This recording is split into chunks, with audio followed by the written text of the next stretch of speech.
When Arthur Caldwell died, he left $12 billion to strangers and a crumbling lighthouse to his nephew. Robert thought it was the ultimate insult, until he climbed those spiral stairs and found a 50-year-old diary that revealed the most expensive promise ever made. What he discovered in that abandoned tower didn't make him rich. It made him understand that his uncle had been testing him all along, waiting to see if he'd learn what took Arthur a lifetime to figure out: that some fortunes can't be spent, only kept.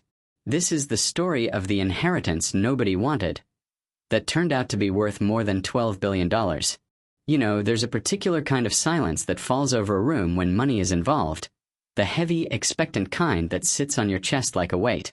That's exactly the silence that filled the mahogany-paneled conference room of Whitmore and Associates on that gray October morning when Arthur Caldwell's will was read. I should tell you about Arthur first, because understanding him is understanding everything that came after. Arthur Caldwell wasn't just wealthy. He was stratospherically, almost absurdly rich. $12 billion, accumulated over 4 decades of brilliant, ruthless business acumen in the technology sector.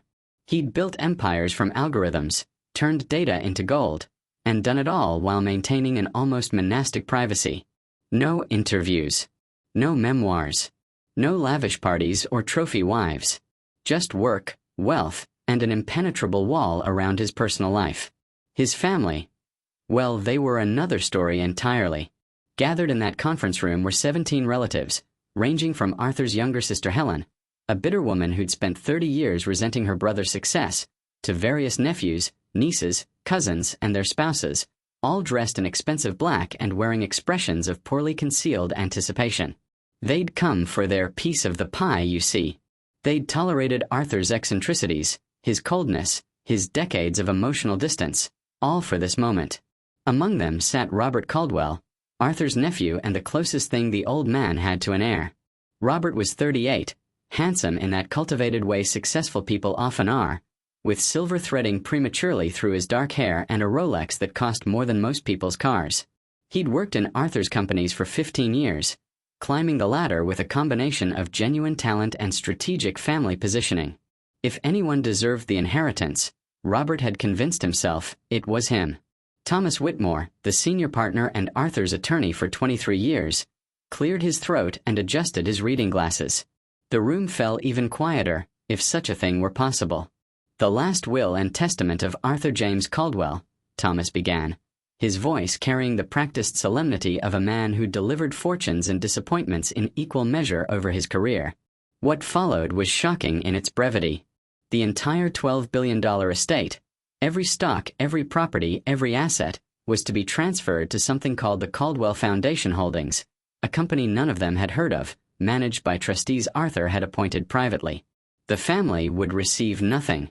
Not a single dollar. The silence shattered. Helen Caldwell stood up, her face flushed red, and began shouting about legal challenges. Others joined in, voices overlapping in outrage and disbelief. Robert sat frozen, his mind reeling. 15 years. 15 years of working in his uncle's shadow, of enduring the man's criticism and impossible standards, all for nothing? Thomas raised his hand, calling for order. "There is," he said, projecting his voice over the chaos, "one additional bequest." The room quieted again, hope rekindling in their eyes. "To my nephew, Robert Caldwell," Thomas read, "I leave the property located at coordinates 53.1424 degrees north, 9.8656 degrees west, consisting of 1 lighthouse structure and associated land, approximately 0.8 acres, located on the western coast of County Galway, Ireland." Robert blinked. A lighthouse?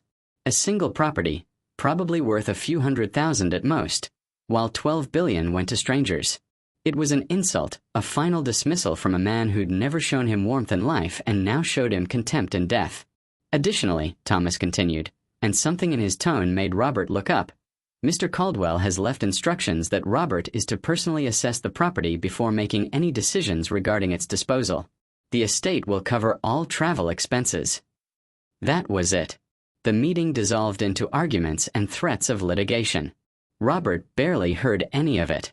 He sat there, staring at the coordinates written on the paper Thomas had handed him, feeling something he couldn't quite name. Anger, certainly. Disappointment, absolutely. But underneath it all, something else, a nagging curiosity he couldn't shake. Why a lighthouse? Why him? And why did Arthur care what he did with it? That evening, back in his downtown apartment with its floor-to-ceiling windows overlooking the city lights, Robert poured himself 3 fingers of whiskey and pulled out his laptop. He entered the coordinates into a mapping program and waited as the satellite image loaded. There it was, a white tower standing alone on a rocky promontory, surrounded by nothing but gray ocean and gray stone. It looked desolate, forgotten, like something from another century that had somehow survived into this one. The nearest village was 5 miles away. The road leading to it appeared barely more than a track. Robert took a long drink and made a decision.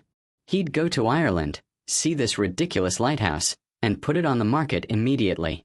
Whatever his uncle's game had been, Robert refused to play it. He'd take the small consolation prize, convert it to cash, and move on with his life. He had no idea, of course, that this decision would change everything. That the empty lighthouse on the Irish coast held a secret worth more than $12 billion, though not in any currency you could deposit in a bank. 3 weeks later, Robert found himself driving a rented Land Rover down increasingly narrow Irish roads, with the Atlantic wind buffeting the vehicle and rain streaking across the windshield in sheets. He'd flown into Shannon Airport that morning, picked up the keys to the lighthouse from a solicitor's office in Galway City, and set out west with a mixture of grim determination and lingering resentment. The landscape had been changing as he drove, transforming from the green pastoral Ireland of postcards into something wilder and more elemental. Stone walls divided fields where sheep grazed, indifferent to the weather. The roads twisted and turned, climbing hills that offered glimpses of the ocean, steel gray and restless under the clouded sky. The solicitor, an elderly man named O'Brien, had been surprisingly talkative when handing over the keys. "Ah, the old lighthouse," he'd said, his accent thick with the music of the West. "Haven't been out there myself in years, mind you. Your uncle, though, Mr. Caldwell, he kept it maintained. Had a local contractor check on it quarterly, made sure the structure stayed sound. Never visited himself, far as I know, but he was particular about the upkeep." This detail had struck Robert as odd. Why maintain a property you never visited? But then, everything about Arthur had been odd. The man had owned a dozen homes around the world and, as far as Robert knew, had lived in none of them, preferring instead a Spartan apartment near his office. The GPS showed he was close now. Robert turned onto what could barely be called a road, more like 2 tracks of gravel with grass growing between them. The Land Rover bounced and jolted over ruts and stones. He crested a rise, and suddenly there it was. The lighthouse stood perhaps 60 feet tall, its white paint weathered and streaked with salt and rust but still intact. The cylindrical tower rose from a base of dark stone, topped by the glass-enclosed lantern room that caught what little light filtered through the clouds. A small keeper's cottage hunched beside it, its windows dark and empty. Beyond the buildings, the land simply ended, dropping away to where waves crashed against the rocks below in endless rhythm. Robert parked and sat for a moment, engine idling, taking it in. It was desolate, beautiful in a harsh, unforgiving way, but utterly desolate.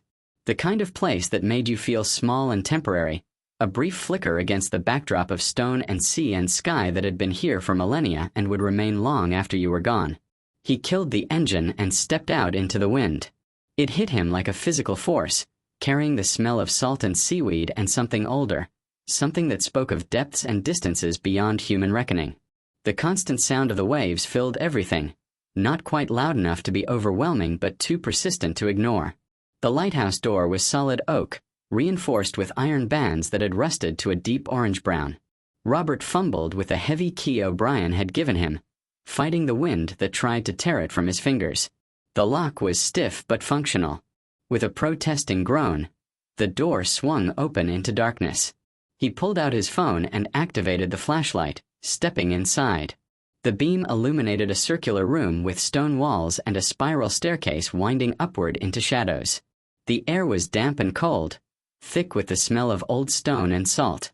His footsteps echoed as he moved forward, the sound swallowed quickly by the vast hollow space above. Robert began to climb. The stairs were metal, and they rang under his feet with each step. Up and up he went, passing small landings and sealed doors that probably led to storage rooms or old living quarters.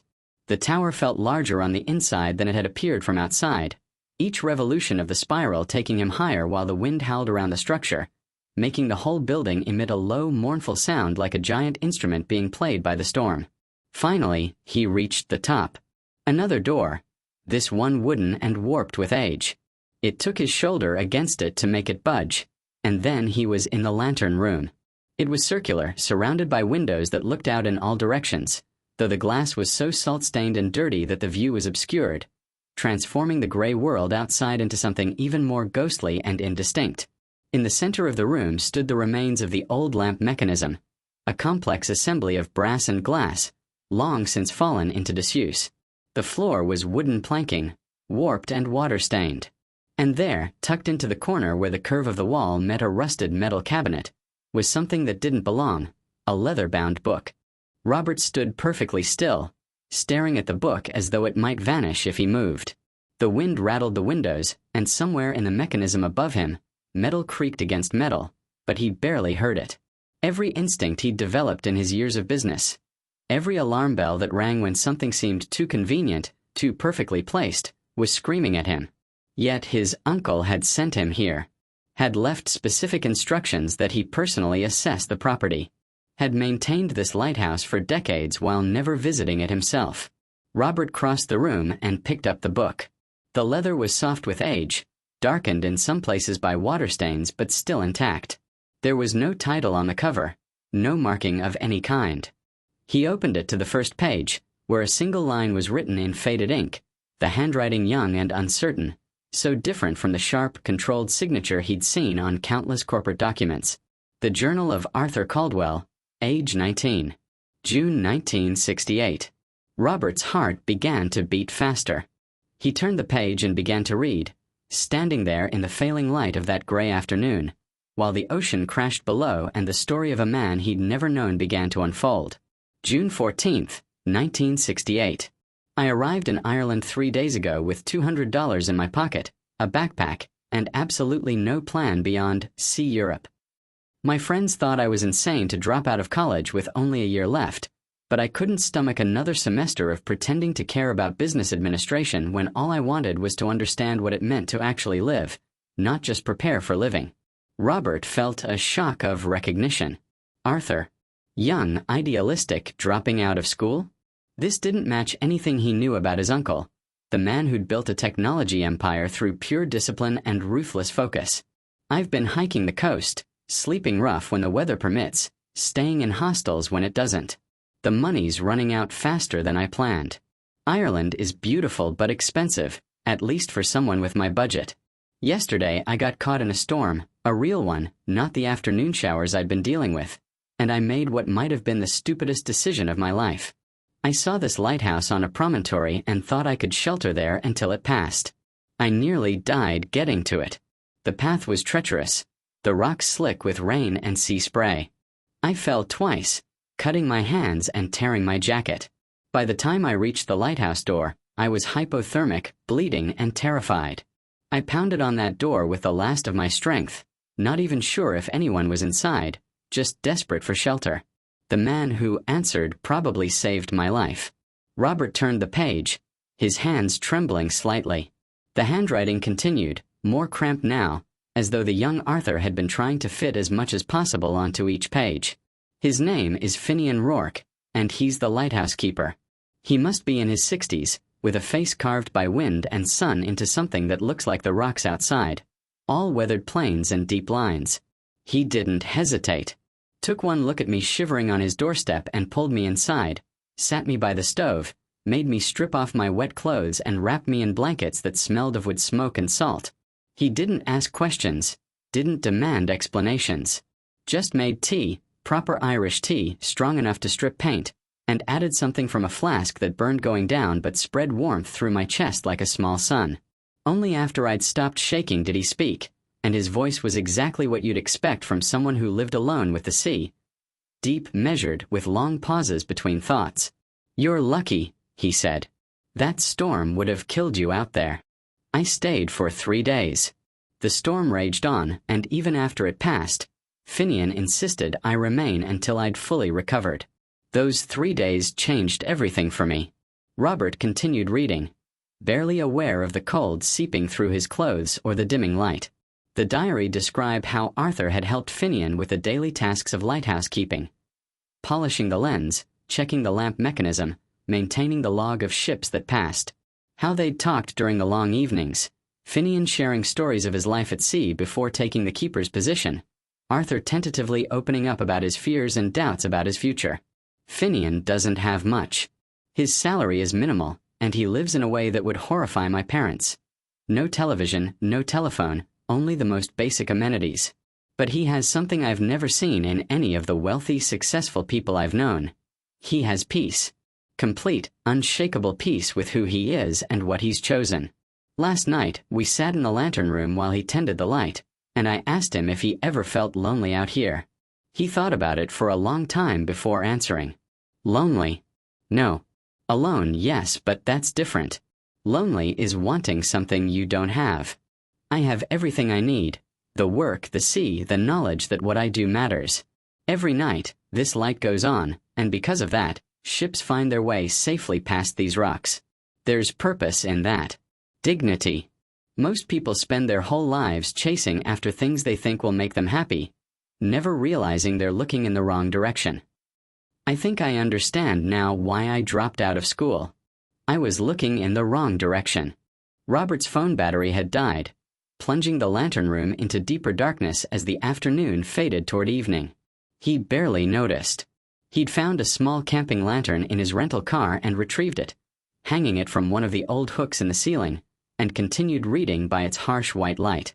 The diary spanned several months. After leaving the lighthouse, Arthur had continued his travels through Europe, but he'd returned to Ireland twice more that summer, both times making his way to the lighthouse to visit Finian. The entries from those visits were different from the earlier ones. Less about his own journey of self-discovery and more about the lighthouse keeper himself. August 3rd, 1968. Finian's health isn't good. He won't talk about it much, but I can see how he struggles climbing the stairs now, how he has to stop and catch his breath. The lighthouse service should have retired him years ago, but he told me he's asked to stay on as long as they'll let him. What would I do anywhere else, he said. This is my home. The cottage is falling apart.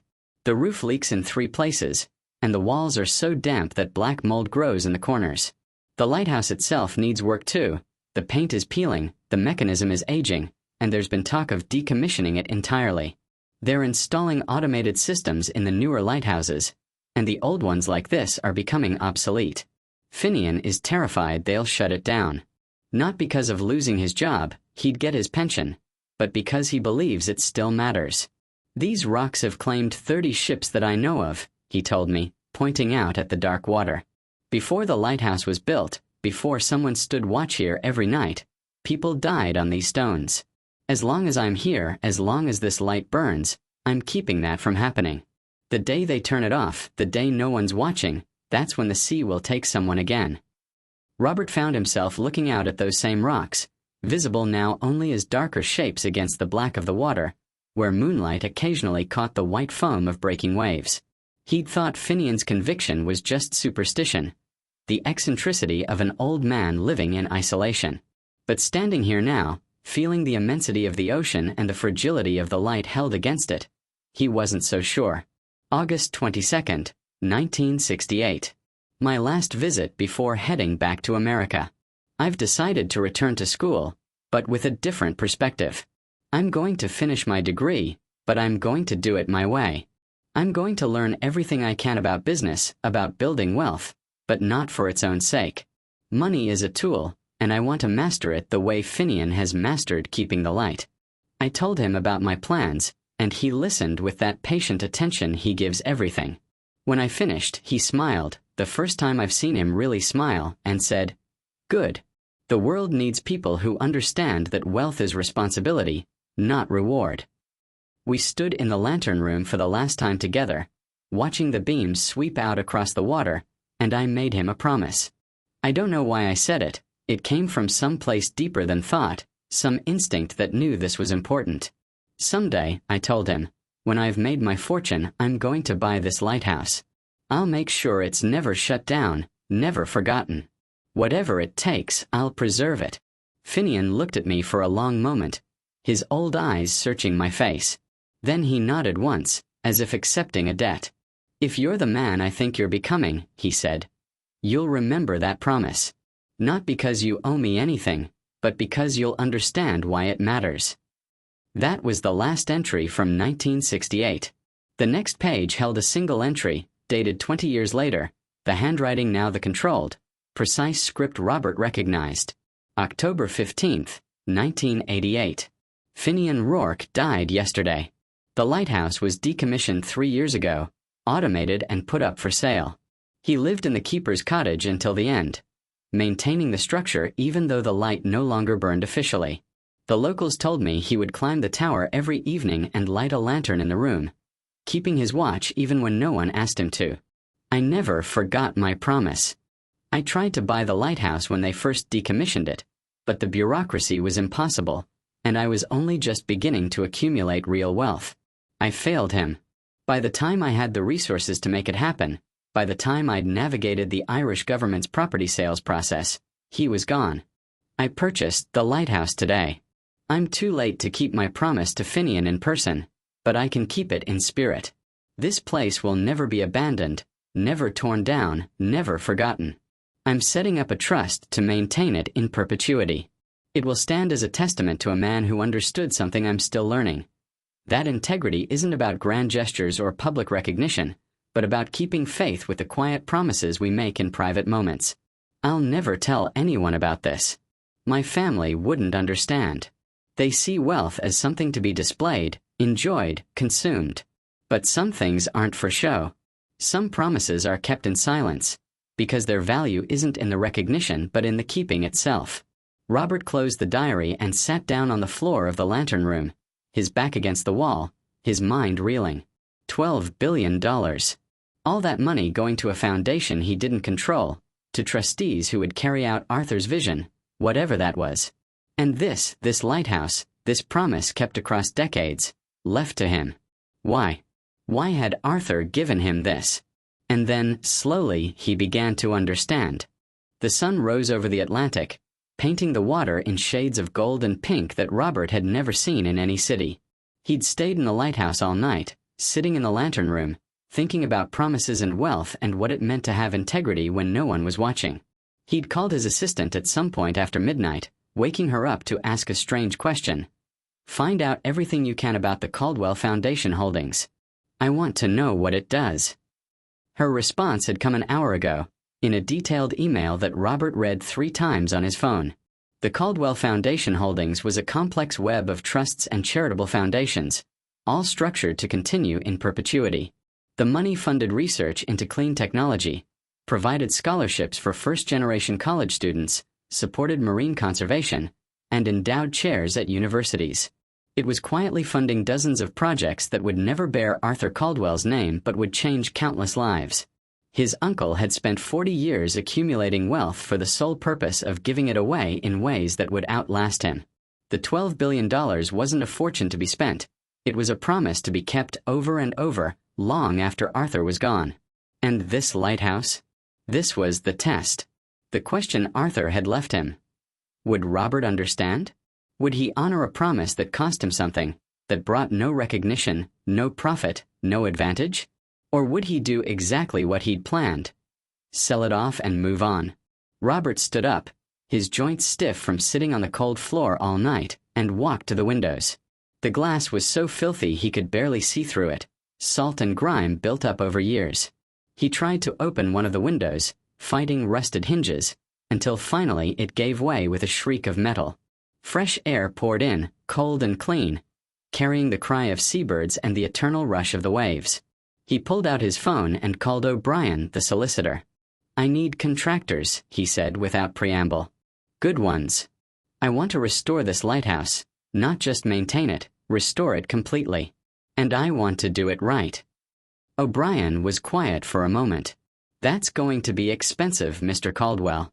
The structure is sound enough, but if you're talking about a full restoration, I don't care what it costs. This isn't an investment. It's a promise. Over the following months, Robert threw himself into the project with an intensity that surprised everyone who knew him, including himself. He moved to Galway, renting a small house in town, and oversaw every detail of the restoration personally. He hired local craftsmen who understood old stone and the particular challenges of maintaining a structure in such a harsh environment. He researched historical preservation, learning about lighthouse restoration projects around the world. The work was painstaking. The exterior had to be completely repainted, the windows replaced with historically accurate glass, the lamp mechanism restored to working order even though it would never again serve as an active navigational aid. The keeper's cottage was gutted and rebuilt, its roof replaced, its walls insulated and sealed against the damp. Robert's friends from his old life would call occasionally, confused about what he was doing, why he'd essentially disappeared into rural Ireland to work on a building that generated no income. He tried to explain once to his former business partner about the diary and the promise and what it all meant. "So let me get this straight," his partner had said. "You're spending hundreds of thousands of dollars of your own money to restore a lighthouse that you could have sold for maybe $200,000 max? That's not a promise, Robert. That's just bad business." Robert had hung up and gone back to work, but the conversation stayed with him. Because his partner was right from a certain perspective. It was bad business. It made no financial sense whatsoever. By any rational calculation, he was wasting time and money on something that would never provide a return on investment. But standing in the lantern room as the restoration neared completion, watching the sunset paint the walls with golden light, Robert knew he'd never made a better decision in his life. He'd found a purpose for the lighthouse after months of research and planning. It would become a marine research station, a small non-profit facility focused on studying the Atlantic ecosystem. The cottage would house visiting researchers, and the lighthouse itself would be preserved as it was, a monument to the man who'd kept the light and the man who'd kept his promise. On the day of the dedication, a small crowd gathered despite the drizzling rain. Local people who remembered Finian Rourke, academics from the marine biology program at the National University of Ireland, a few representatives from historical preservation societies. Robert stood before them, feeling nervous in a way he never had during business presentations. "This lighthouse," he began, his voice nearly lost in the wind before he raised it louder, "was kept for 43 years by a man named Finian Rourke. Most of you never knew him. He lived alone, did his job without recognition or reward, and died without any public acknowledgement of his service. But he mattered. His work mattered. And the promise someone made to him mattered."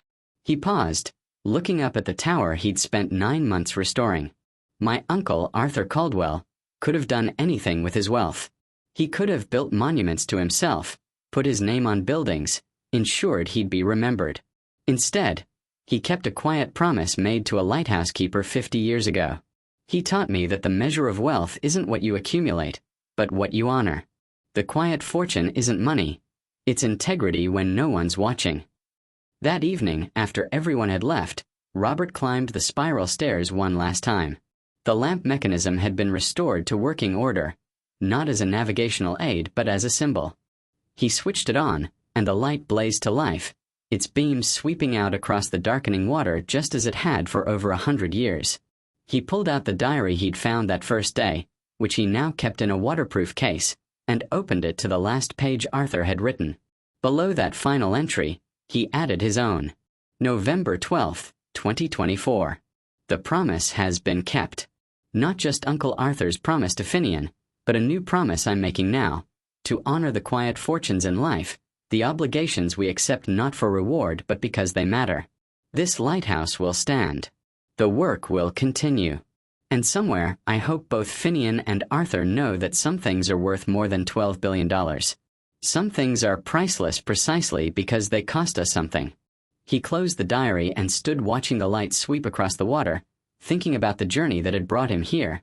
From that conference room where he'd felt so cheated, so angry about his inheritance, to this moment where he understood that he'd been given something far more valuable than money. He'd been given a choice. A chance to understand what his uncle had spent a lifetime learning. That true wealth isn't measured in bank accounts but in promises kept, in integrity maintained, in the quiet fortunes we build one decision at a time when no one's watching and nothing compels us except our own sense of what matters. The beam swept around again, touching the rocks where waves crashed in eternal rhythm, lighting the darkness, keeping faith with a promise made decades ago by a 19-year-old boy who would become a billionaire but would never forget the lighthouse keeper who showed him how to live. Robert smiled and descended the stairs, leaving the light burning behind him, as it would burn every evening from now on. Not because it had to, but because some promises transcended obligation and became, instead, something far more enduring. A legacy of integrity, passed from one generation to the next, as constant and as necessary as the light itself.